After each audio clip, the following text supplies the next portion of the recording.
Imagine starting the new year with a sense of hope and excitement, only to have it shattered by an unspeakable horror. For the Harvey family, January 1st, 2006 would be a day that would change their lives forever. In a quiet, tree-lined neighborhood in Richmond, Virginia, a family welcomed the new year with warmth and excitement. But just hours into the new year, their home would become the scene of a brutal and senseless crime.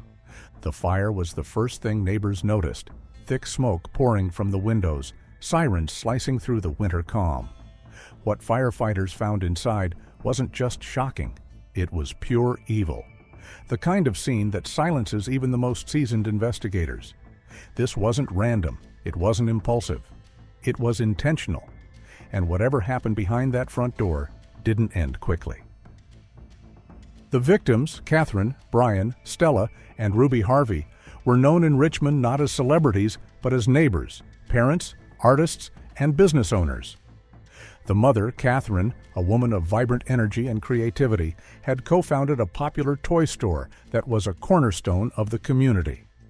Her husband, Brian, once a rising figure in the college rock scene, had built a quieter life in recent years, trading the noise of the stage for the gentle rhythm of fatherhood.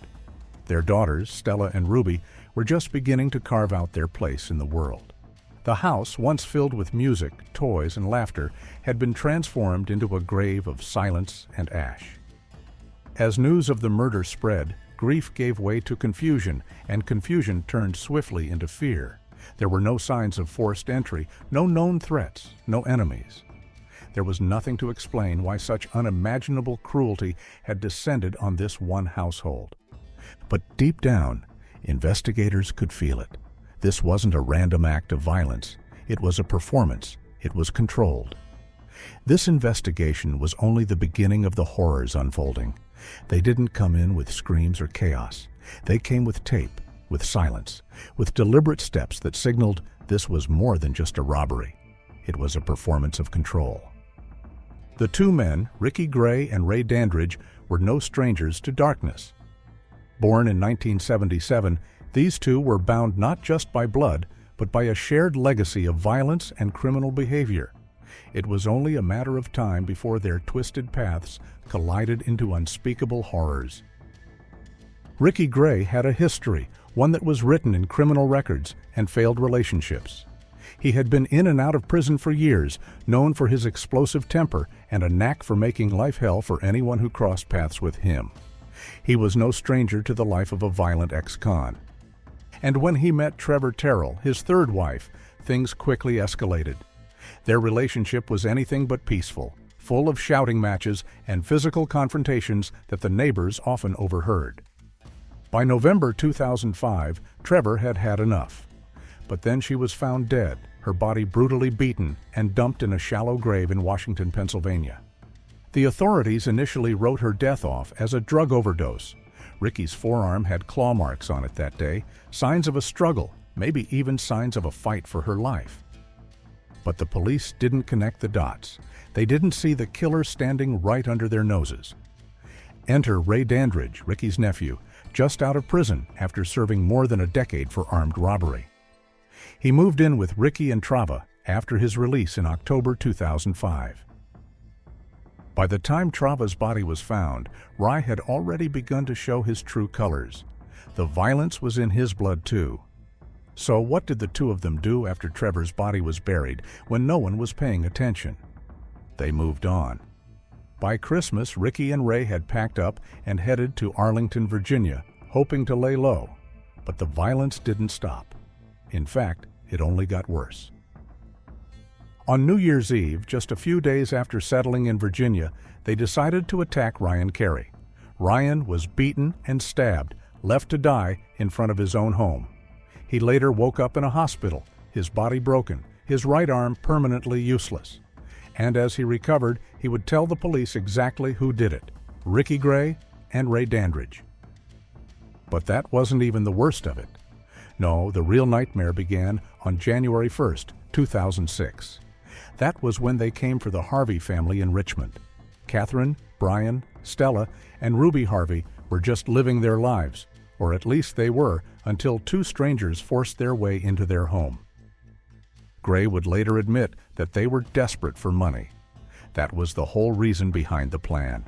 They hadn't even picked the Harvey home specifically. They just noticed the front door was open and took their chance. Once inside, they held the family hostage.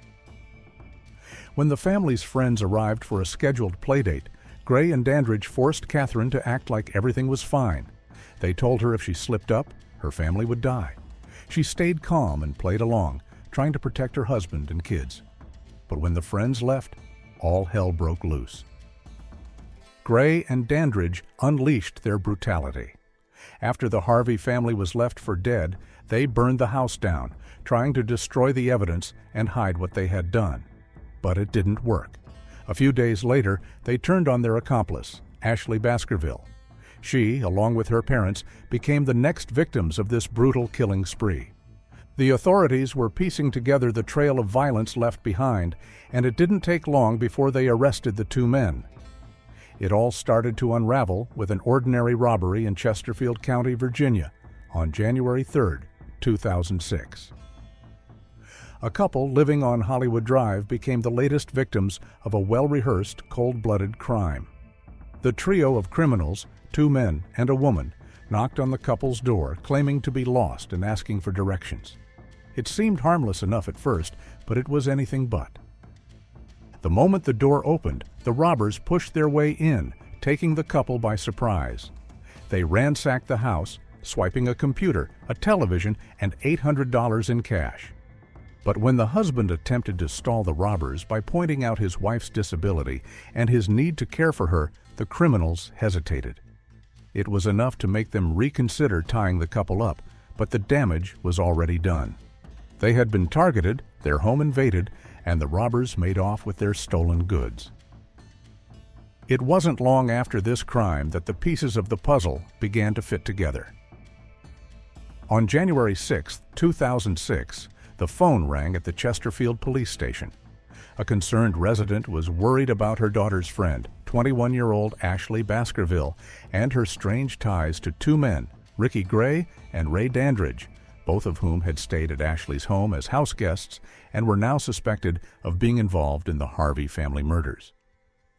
The tip led investigators straight to Ashley's doorstep, and soon police were swarming the house on East Broad Road, where she lived with her mother, Mary Baskerville Tucker, and her stepfather, Pertile Tucker. Inside, the police found a nightmare. The house was a wreck, a clear sign of the violence that had taken place there. Pertile and Mary had been savagely slashed across the throat, their lives extinguished in an instant. The real horror lay in what had been done to Ashley. She wasn't just dead, she had been suffocated. A plastic bag had been wrapped around her head and sealed tight with duct tape, the same tape used to bind her and her family, ensuring they could neither scream nor escape. All three victims had been gagged and bound in a cruel display of control, their bodies left in their own home where they had been so violently silenced. It didn't take long for the police to connect the dots. The items found at the Baskerville Tucker home, a computer, a television, matched the stolen property from the Chesterfield home invasion, tying the whole thing together. But one item made them 100% sure. The ring Ashley was wearing was Catherine Harvey's wedding ring. Gray and Dandridge had been on a spree, their bloodlust not yet satisfied. This wasn't just a robbery gone wrong, it was the continuation of a spree that had already left a trail of destruction in its wake, and it was only just beginning. Their rampage had escalated from one target to another, their violence becoming increasingly brutal and heartless. As they turned their attention to Ashley and her family, they set off a chain of events that would lead to their eventual capture and the revelation of the full extent of their depravity. On the morning of January 7, 2006, Ricky Gray and Ray Dandridge were finally caught. The police found them in Philadelphia, staying at Dandridge's father's home. Just an hour after their arrest, Dandridge couldn't hold it in anymore. He confessed to the murders of Mary and Pertile Tucker, as well as Ashley Baskerville. But that was just the beginning. 12 hours later, Gray, who had been quietly simmering in his cell, asked to speak with a detective. What followed was chilling. Gray handed over a detailed 3-page confession. he didn't hold back. In his confession, he described how he had killed the Harvey family using a kitchen knife and a claw hammer to brutally end their lives. He didn't try to justify his actions, instead saying, "I don't believe sorry is strong enough." None of this was necessary, but even as he confessed to the Harvey murders, he didn't stop there. He went on to admit that he had beaten his wife Trevor to death while Dandridge held her down, and that he had been part of the Tucker Baskerville murders. Gray even confessed to the brutal attack on Ryan Carey. The floodgates had opened, and everything came pouring out. As the investigation progressed, the police pieced together more and more of the story. By January 8, 2006, they had confirmed Ashley Baskerville's involvement. She wasn't just a victim caught in the wrong place at the wrong time. She had actively participated in the robbery and murders. Evidence, including testimony from witnesses and items found during the investigation, made it clear that she had played a role. Ashley had been the lookout while Gray and Dandridge entered the Harvey home to rob them, and later became a used toy that those monsters randomly threw away one day. In their confessions, Gray and Dandridge claimed Ashley had pretended to be a victim. She had allowed herself to be tied up as part of the plan to rob her parents. But when things went south, Gray decided he was done with her. He didn't need her anymore, so he killed her too, and then stole her parents' car to make their getaway. The whole thing was a twisted series of lies, manipulation, and brutal violence. What started as a robbery spiraled into something much darker, and the confessions from Gray and Dandridge revealed just how deeply they were involved in the deaths of so many people. The aftermath of their arrests sent shockwaves through the community, leaving behind a trail of broken lives and unanswered questions. The court proceedings for Ricky Gray and Ray Dandridge were as intense and chilling as the crimes they committed. Both men were tried in the Richmond Circuit Court in Virginia, with the weight of the murders hanging over them. On February 9, 2006, things started to take shape legally. Ricky Gray was charged with 5 counts of capital murder for his role in the horrific murders of the Harvey family. These charges included killing more than once in a 3-year period, committing multiple murders in a single act, killing during a robbery, and killing 2 children under 14 years old. Meanwhile, Dandridge was charged with 3 counts of capital murder for the deaths of the Baskerville Tucker family, though later one of those charges would also cover his role in the Harvey murders. At first, Dandridge pleaded not guilty, but as the trial went on and the case against him grew stronger, he made a dramatic change. Just before the closing arguments, he switched his plea to guilty for all 3 murders, agreeing to a deal that would keep him behind bars for the rest of his life without the possibility of parole. This was his way of avoiding the death penalty, but his guilt was clear. Gray, on the other hand, stuck with his not guilty plea. His defense team tried to argue that he had suffered physical and sexual abuse as a child and that he was under the influence of PCP at the time of the murders, hoping for some leniency. But the jury wasn't swayed. After a 4-day trial and just 30 minutes of deliberation, they found him guilty on all 5 capital murder charges. The jury recommended the death penalty for the murders of the Harvey children, Stella and Ruby, while suggesting life in prison for the other 3 charges. On October 23, 2006, Gray was officially sentenced to death. But the legal battles didn't end there. In December 2006, Ricky Gray was also indicted for the murder of 37-year-old Cheryl Warner, a mother of 3 whose body was found in a burning house in Culpeper County. She had been shot and hanged in the basement, another horrific act that Gray would have to face.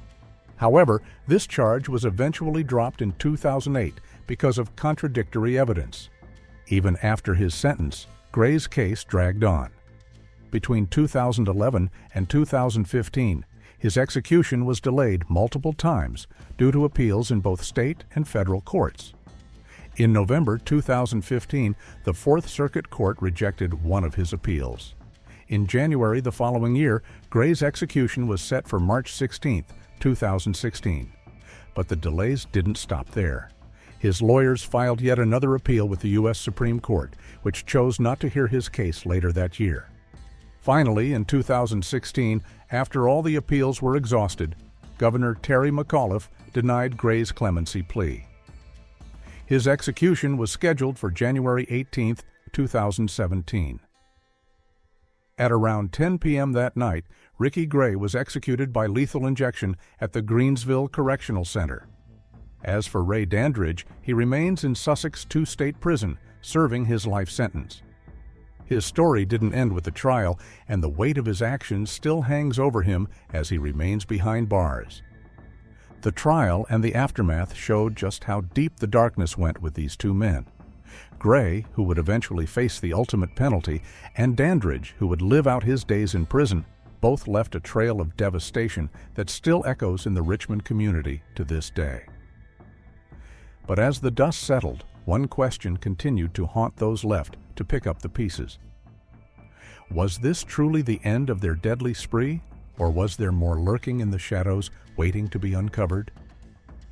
The chilling reality of the Harvey family's murder and the subsequent crimes committed by Gray and Dandridge left a scar on the community. The investigation revealed not just the brutality of their actions, but also the systemic failures that allowed such violence to occur. Friends and neighbors of the Harvey family were left grappling with the loss, struggling to understand how such a horrific event could happen in their midst.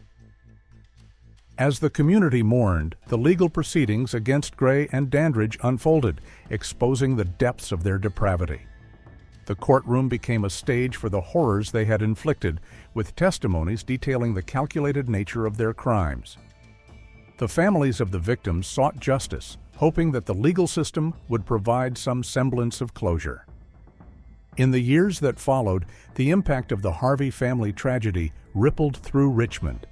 Community members came together to honor the lives lost, creating memorials and support networks for those affected by violence. The story of the Harvey family became a cautionary tale, a reminder of the fragility of life and the darkness that can lurk just beneath the surface.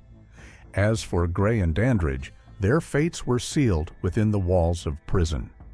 Gray's execution marked the end of a long and tumultuous legal battle, while Dandridge's life sentence ensured he would spend the rest of his days reflecting on the choices that led him to such a dark path.